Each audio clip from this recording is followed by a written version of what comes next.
The village of Umudike sat between rolling hills and thick forests, a land blessed with fertile soil and bountiful harvests. But despite its riches, the people lived in fear, not of famine or disease, but of the unknown dangers beyond the hills. From childhood, every villager was told that the world outside was full of predators. Slavers, raiders, and wild beasts lurked in the shadows, waiting to strike. Their ancestors had survived only by trusting their leaders, especially their beloved chief Eze Obidike. But Nkem had always questioned the stories. He was a hunter, used to reading the signs of the land, and something about the village's fear seemed unnatural. He had seen the signs of real predators before. Wolves hunted with hunger, with instinct, but fear in Umudike did not come from outside threats. It was cultivated, whispered in the dark by those who stood to gain from it. And deep in his heart, Nkem suspected that the true wolf did not live beyond the hills. It lived among them, disguised as their shepherd. The first sign came when an elder named Udoka vanished. He had questioned the chief's growing power. Why Obidike now controlled the farmlands, why warriors loyal to him guarded food storage huts, why the village was forbidden from trading with outsiders.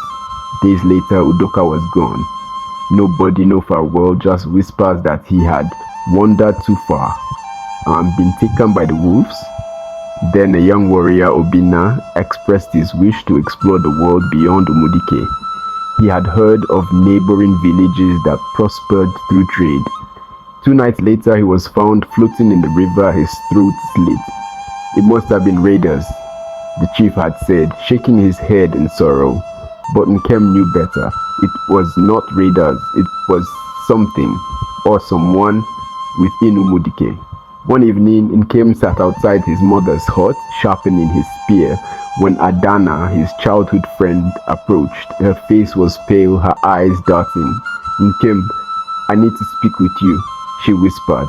He frowned. "What is it?"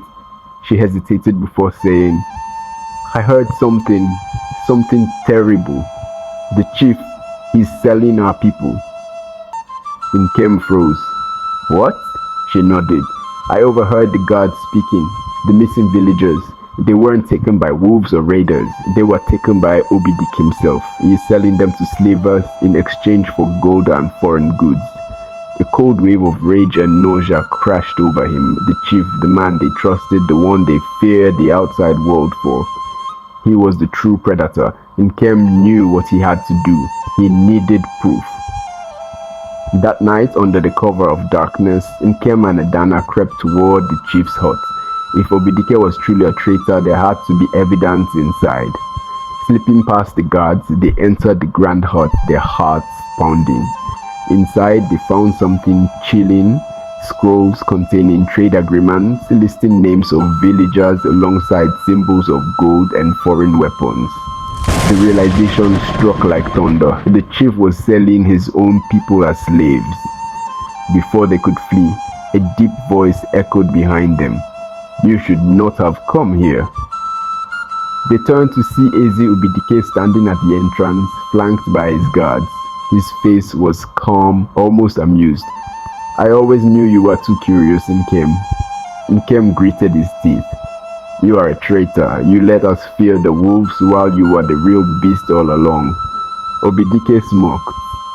"And yet the sheep still follow me." Before the guards could seize them, Nkem hurled a torch at the thatched roof, setting it ablaze. In the chaos, he and Adana escaped into the forest. Furious that they had escaped, Chief Obidike called upon 2 of his most trusted warriors, Okoye and Dike. "I want no mistakes," the chief warned. "Find them, kill them, and leave their bodies in the forest. When the villagers see their remains, they will believe the wolves got them. No one will question their disappearance." The warriors bowed and left immediately, vanishing into the thick darkness of the forest. Nkem and Adana ran as fast as their legs could carry them, branches scratching their skin as they weaved through the trees. They could hear the men pursuing them, their voices like distant growls in the night. Then, the sharp twang of a bowstring. An arrow hissed through the air, grazing Nkem's arm. He clenched his teeth against the pain. Another arrow sliced past Adana's side, drawing blood. "We have them now," Okoye muttered, watching the dark trail of blood leading into the forest. "Let's not waste time," Dyke said. "They will bleed out soon enough." But rather than search for the bodies, they decided to fabricate the proof. They killed an antelope, smearing its blood on Nkem's abandoned cloak and one of their arrows. To make it seem like Nkem had put up a fight before dying, they dipped their own clothes into the blood. With this, they returned to the chief. Obidike examined the evidence and, seeing the bloodied fabric, nodded in satisfaction. "It is done," he declared to his council. "The traitors are dead. The wolves have taken them."